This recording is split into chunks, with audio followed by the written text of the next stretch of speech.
Kia ora koutou, no mai haere mai. Welcome to the webinar this evening. My name is Poppy and I am the Professional Program Manager, Recruitment and Partnerships. And what that really means is I'm here to support students with their journey into postgraduate study here at the Wellington School of Business and Government. Today, this webinar is about our support that we have for our students.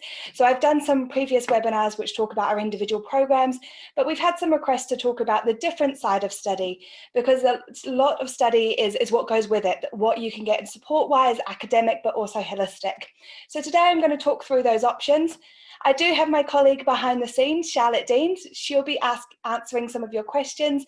So if you do have questions as we go along, please join the Q&A and we can answer those questions for you. And if we have time at the end, we will do some more Q&A as well.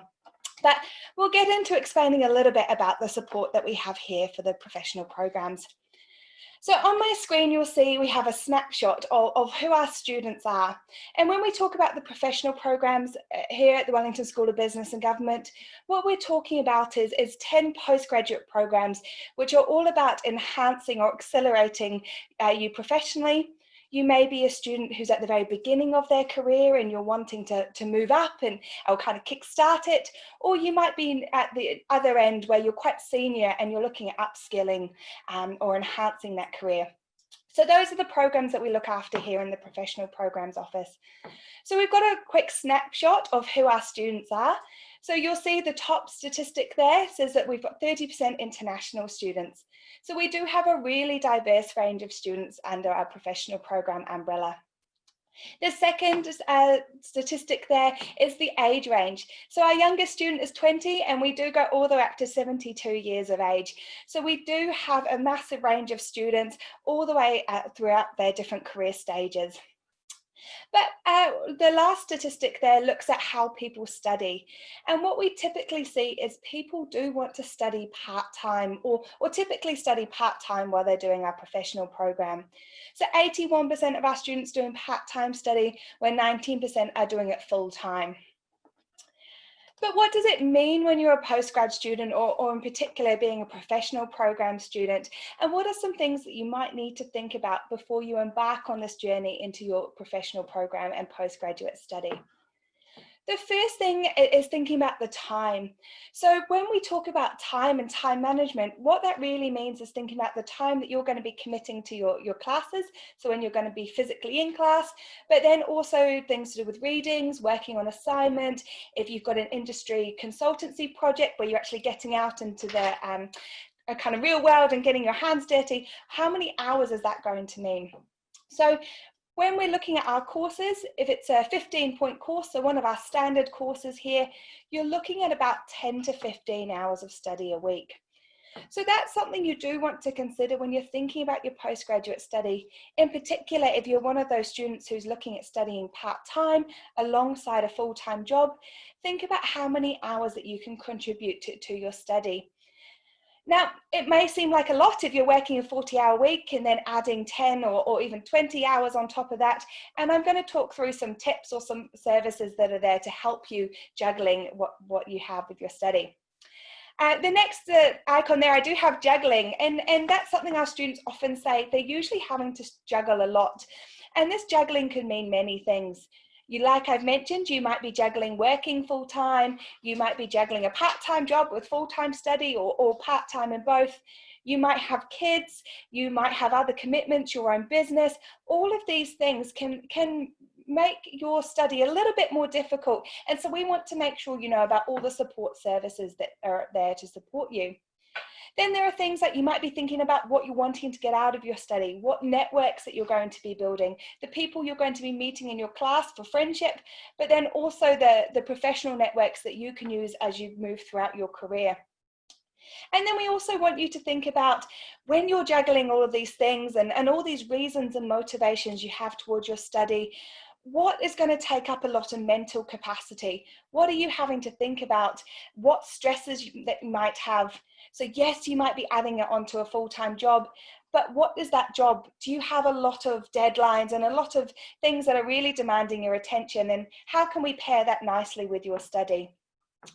And then thinking as well about finances and how you're going to fund your study, but also how you're going to support yourself while, if you do give up work or take reduced hours, how you're going to support yourself while you're studying. And lastly, thinking about when was the last time you've studied? Have you studied? So in the professional programs, we do accept students who don't necessarily have a bachelor's degree, but have a wealth of extensive or professional background behind them to help them with their study. So sometimes students can feel quite nervous that they might not have that traditional or formal educational training. And so we want to share with you the support services who are there, who are going to help you with your academics. So these are the things I am going to cover this evening. We have about 40 minutes. It's quite a lot of content to cover in that time. So if you do have questions while we're having a chat, please definitely send them through the Q&A function. And like I mentioned, if we do get time, I will answer them at the end. But everything I'm talking about today is found on the Victoria University of Wellington website, and you can find more detail about all these support services, how you can book in, how you can engage with them, and find out more information. So if I don't cover specifically what you're after, please have a look on our website. But the first one I'm going to talk about is our support services, the academic side. So how students can extend their learning, how you can make sure you're academically prepared for your study.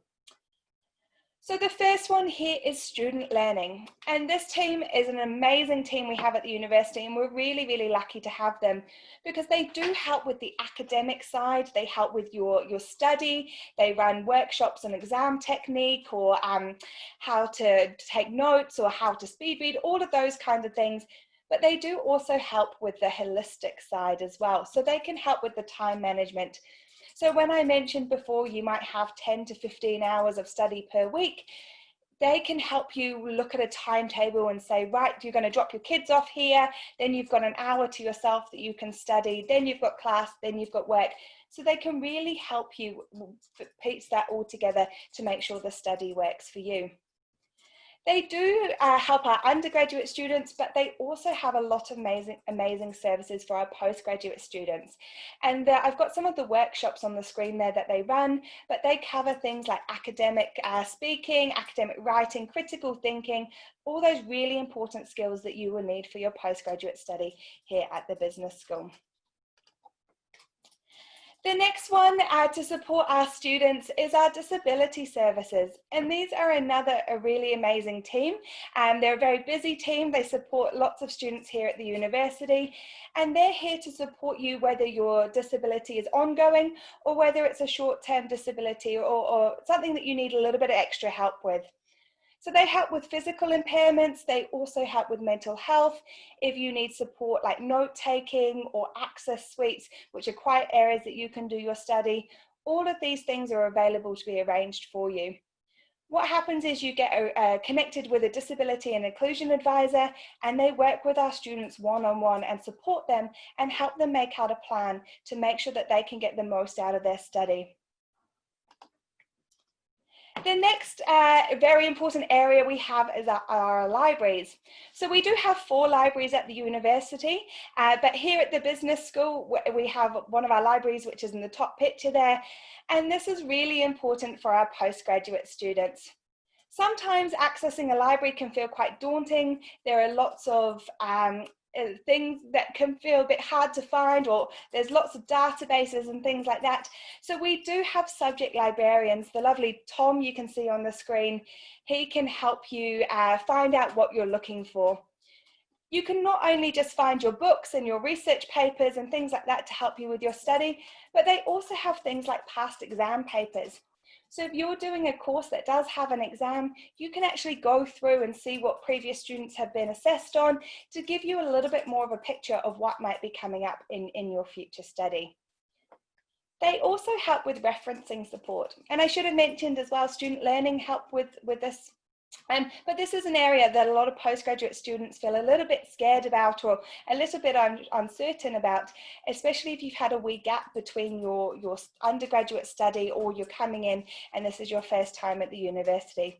So any of these terms or jargon that you do associate with postgraduate study and you may feel a little uneasy about, we do have people here to help you with those things. Another area that I tend to get asked quite a lot about is our Language Learning Centre.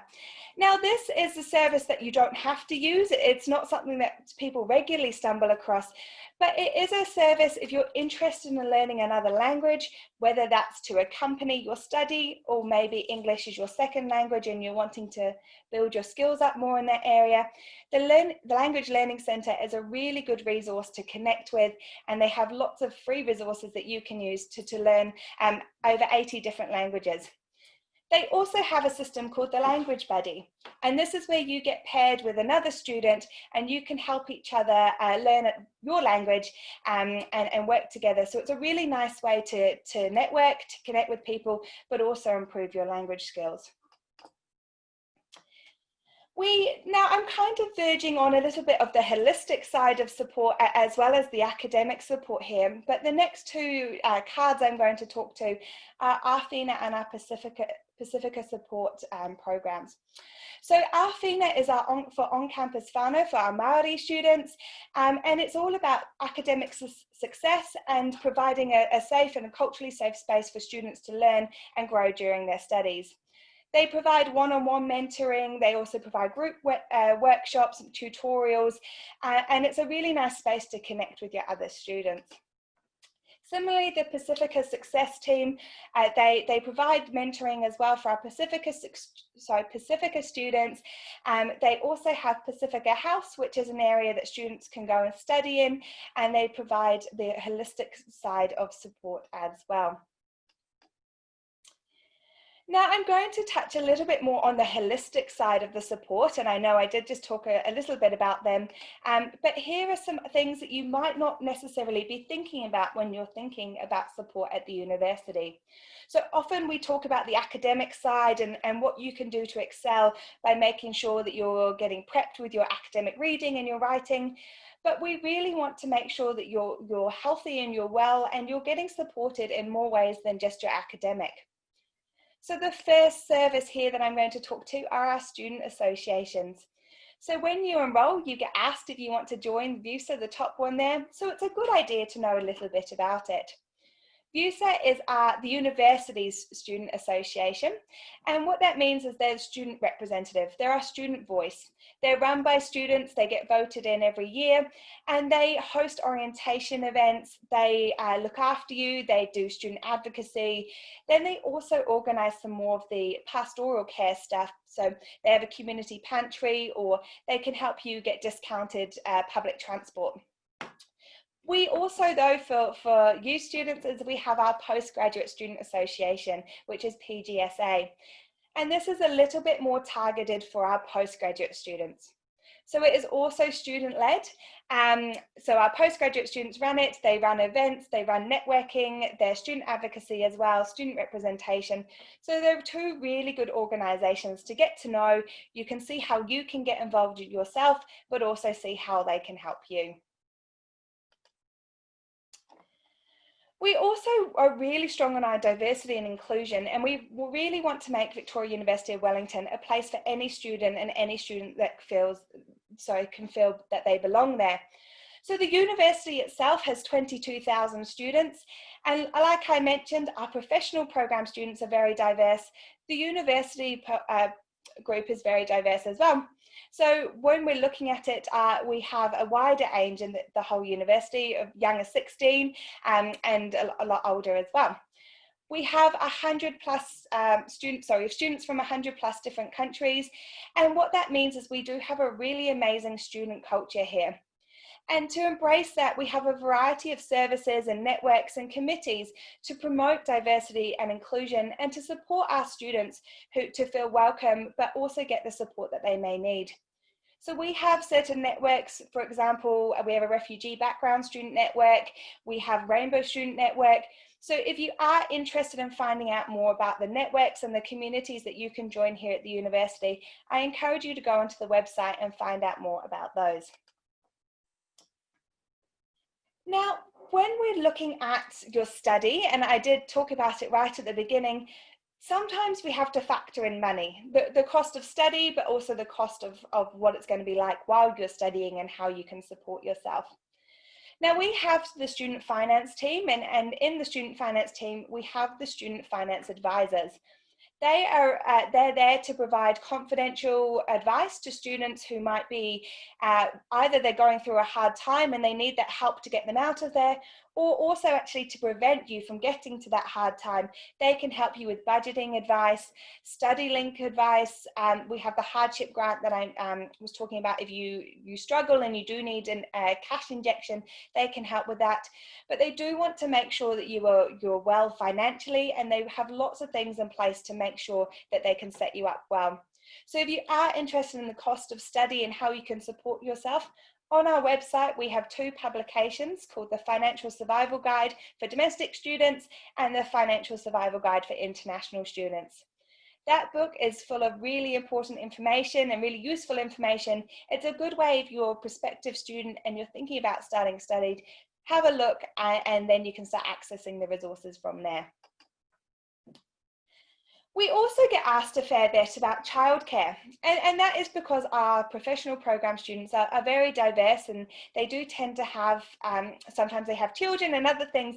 So we do like to talk about our childcare options, but also I don't have on the slide there are areas if you need to change your child or breastfeed your child, we do have spaces on campus. But what I have on the screen is our Victoria Kids. So that's our childcare facility. Now, there are 2 locations for Victoria Kids, and they're up close to our Kelburn campus, which is our main campus of the university. It's about a 20-minute walk away from the business school where I'm at today. Victoria Kids can look after children for staff members, but also students at the university. And they do work with students. If you've got a work and income subsidy or study link subsidy, that can count towards the childcare here at the university. So do look into it if you are considering that. Now, Wellington University International, if you are an international student, I'm sure you know of this amazing team or have connected with them already. They're here on campus to support students, international students, from the moment you're started to think about study all the way through to graduation.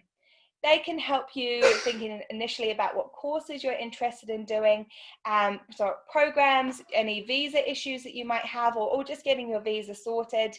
They can help you with enrolling, re-enrolling. So they are a fantastic team, and they've got a wealth of knowledge to be able to help you.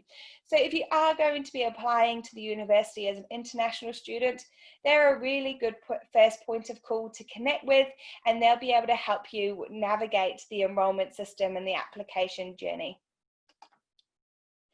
And then this here, the professional programs office, this is my team. So similarly to the international team, we're here to help you from the very beginning of your journey. So as soon as you start thinking about professional program study or postgraduate study might be for you, that's when you can get in touch with us. We can help you work out what courses might best suit you, and same with the programs. We can help you with enrollment. But then also when you're a student here, we help you with your orientation. So all of the support services that I've very quickly talked about and I'm talking about tonight, this is where we can actually help you connect a little bit more, show you around the university, and make sure that you're properly set up to get the most out of your study. We also, the image on the screen is our dedicated student study space. So for our professional program students, we do have a specific space for you to use. And this is quite nice because if you are juggling lots of things like your work and your childcare and all of those things I've mentioned before, it can sometimes feel a bit hard to find time for you and find time for your study. So there's a space that you can access here at the business school. There is a computer suite, there's a kitchenette, there's quiet study areas, bookable study rooms if you want to study with other students. And it's a really nice place also to network with your fellow professional program students. So if you are going to study with us and if you're in Wellington, please come and check it out. We can show the space to you because it's really nice to know that that is the space for you and you can defend some time and really focus on your studies. So the next category, I'm going to talk about other services to keep you well.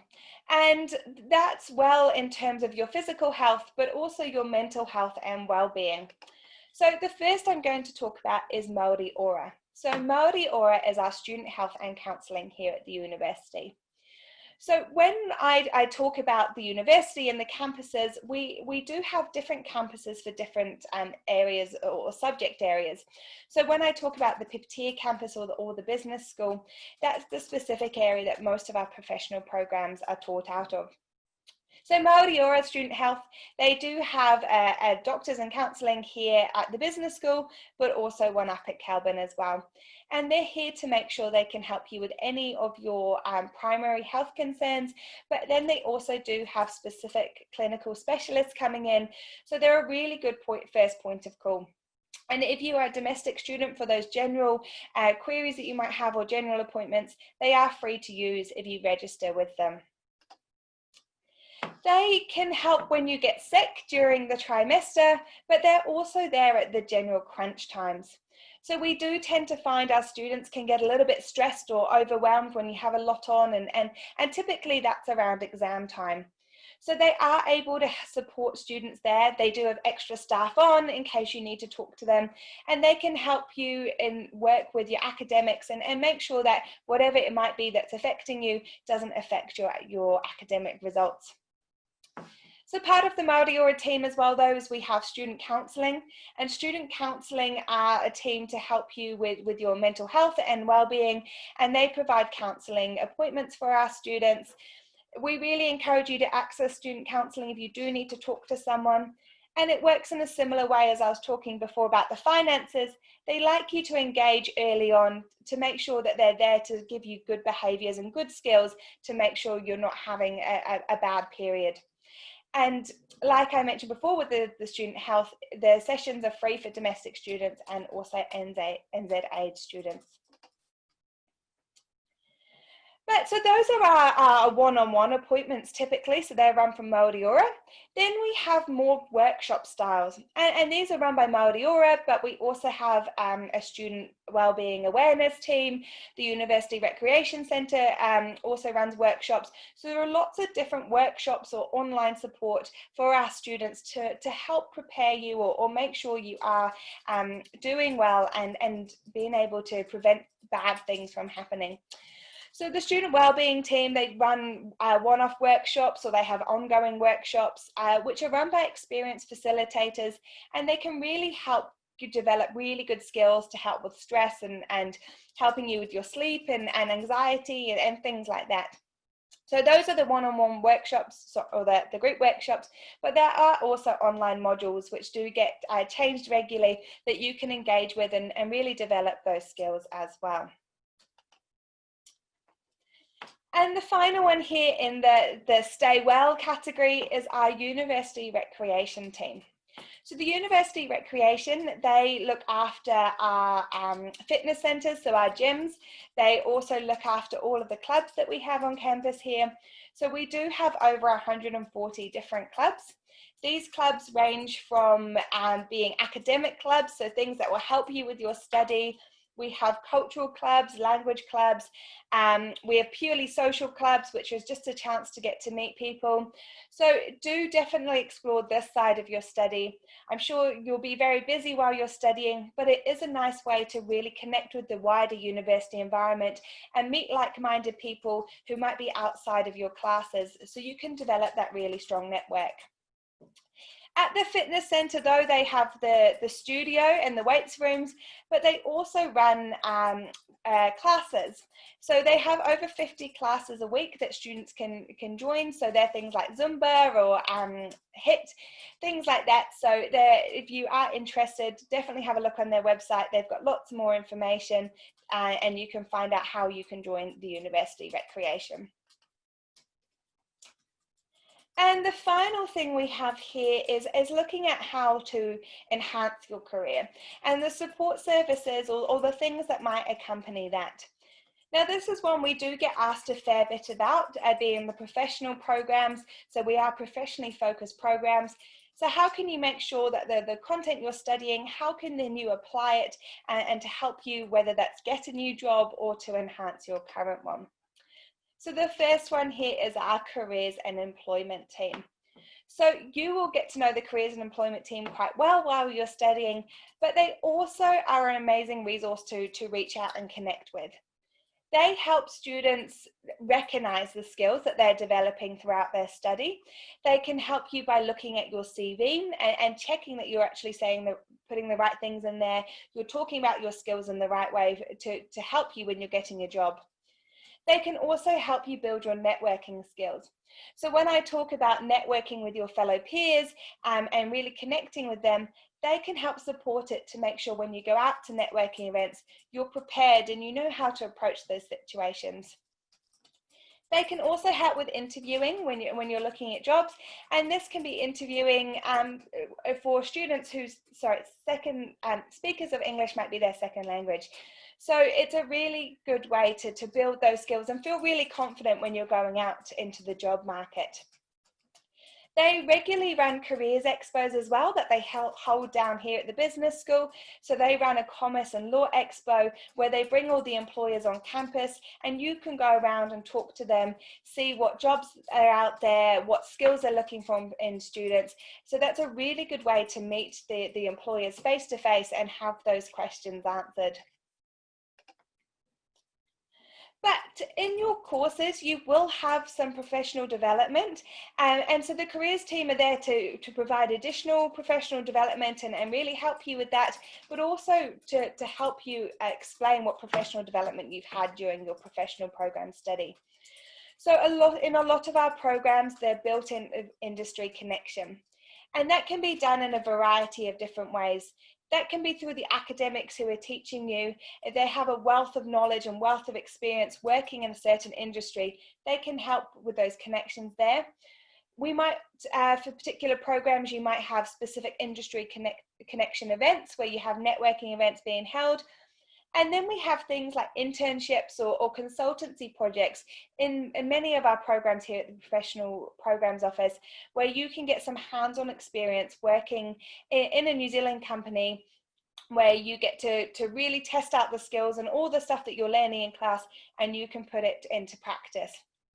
They're courses that you would take in your program. So if you are interested in doing that, if you are looking on our website, have a look at things which are called consultancy projects, or some of the programs do call them internships. And finally, that we have networking involved in our programs. And I feel I've mentioned the word networking a fair bit. It is something that our students do a lot. They network with the cohort of students that you're studying alongside in your particular programs. You network with the wider Professional Programs Office, students. So you have a really great network here to draw on. But also at those events that we hold, you'll get to meet other people, so other students across the university, staff members, people well embedded in industries that you might be interested in working in. So there's lots of ways that you can connect and really get to develop those skills and get to meet more people and help build those skills up for your career. So that's a very brief summary of the support services we do have at the university. I did warn you at the beginning I was going to talk very fast. We did have a lot to go through. And like I said, you can find out more about all of those services on the website. I will open it up though if you do have questions. I know quite a lot of you have been sending questions through while I've been talking, but if you do have some more questions, please send them through to us and we can answer them on air. Or you're welcome to have a look on our website and find out more information about all of the services that I have mentioned. And if you do have any more questions or any questions, either ask them here today or definitely get in touch with our team. So what we'll do is we'll close off the formal part of the webinar. If you've had your questions answered, you're welcome to leave. But for those of you who want to stick around and ask some more questions, please do.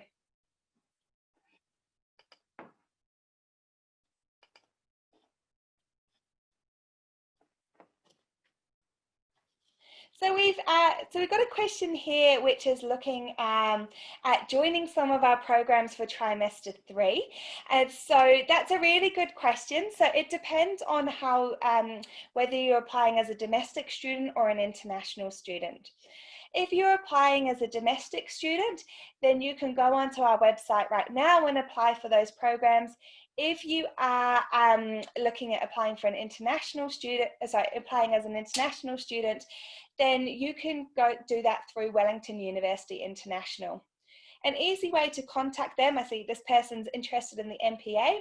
So what you can do is go to the MPA page on the website, the apply and contact tab that you'll see there.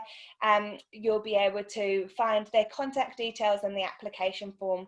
And applications for trimester 3 are open right now, for both domestic and international students. So if you are interested in applying, please do so, and you'll find all the information on our website.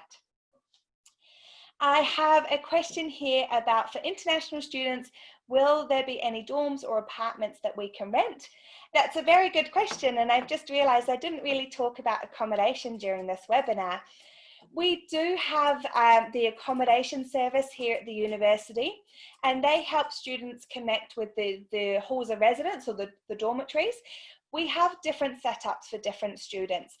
We do have halls of residence which are more typically focused or best suited for our undergraduate students. So the 17-year-olds who've come straight out of school and look at going into those. And then we have other ones which are best suited for our postgrad students, which is more like a flatting situation, which is overseen by the university. It depends when you're interested in starting. I'm not sure when you're thinking about starting study with us, but if you are thinking about trimester 3, so that's our November intake, I recommend that you get in touch with the accommodation team now and talk about options. If you are looking about applying for next year, so that's our February intake, then you can apply online. The applications have just opened. They opened on the 1st of August, and there's an application process that you go through, and you say what halls of residence you're interested in applying for. And they do indicate what ones are best for our postgraduate students. I've got another question here regarding the application form for international students. How can we send it? Should it be a hard copy from the website? That's a really good question. And what I would say is get in touch with Wellington University International. I know with some parts of the application process for our international students, with COVID and the restrictions that have happened, they are able to talk you through a little bit more about if there are any changes to the application process. So I'm sorry I can't answer that one right now, but I would say talk to Wellington University International and they'll be able to help you with your application.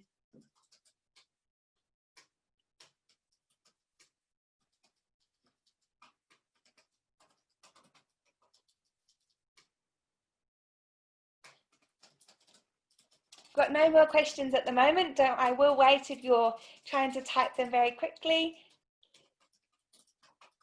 We've got a question here. So, a student going through an authorised agent, what type of accommodation? So have a look on the website. They do have lots of different types of accommodation, like I mentioned. There's a halls of residence called Education House. That would be one that I would recommend you look into. That is a little bit, it's not like a flatting situation, that is more of the individual rooms, but it does accept postgraduate students. We also have halls of residence, trying to think of the name off the top of my head, Stafford House. So that might be a good one to have a look at, and Everton Hall. So they tend to be more, they're still overseen by the university.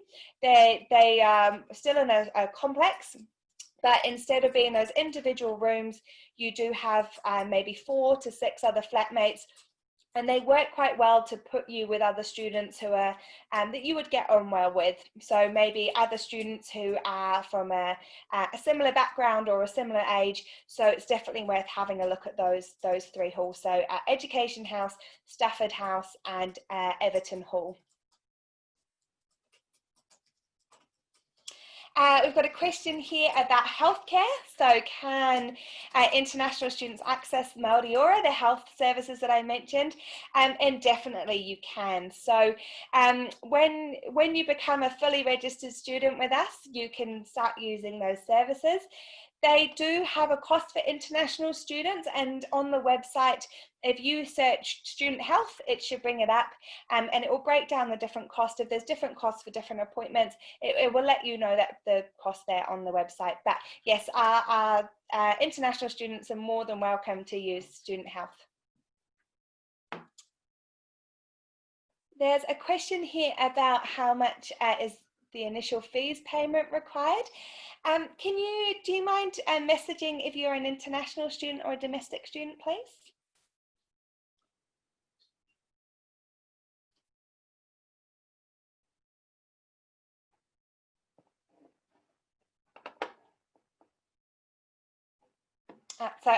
International student. So this, again, sorry, is a question for our Wellington University International. They can work with you. Typically, we ask our international student, ask all of our students to pay their fees upfront per trimester. So when I mention trimesters, that there are teaching blocks throughout the year.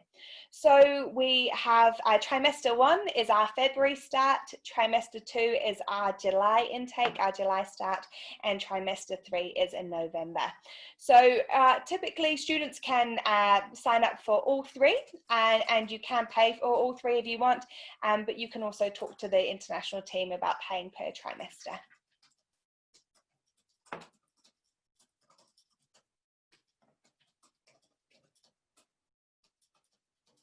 I will just quickly mention, if those kinds of questions about fees and things like that, I'm not an expert in them. So if you do have specific questions about specifically about the international fees or international applications, I'm probably not the best person to ask, but when we send this email out, when we send an email out after this, we will send the contact details for the Wellington University International, and they will be able to answer all of those questions if I can't answer them this evening.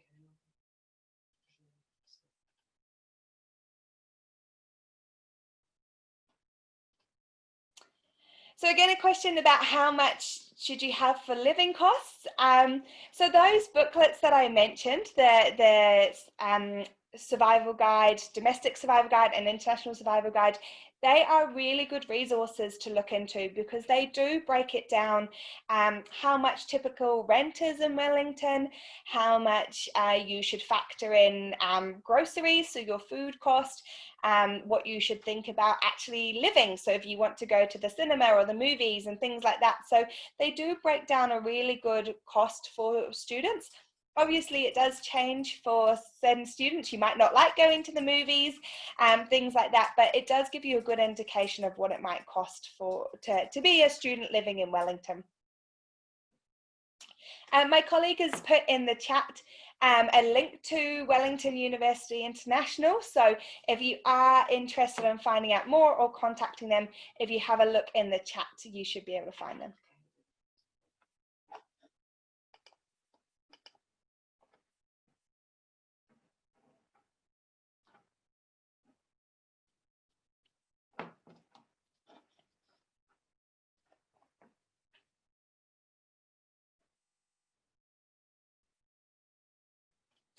It looks like this might be all the questions that we've got this evening.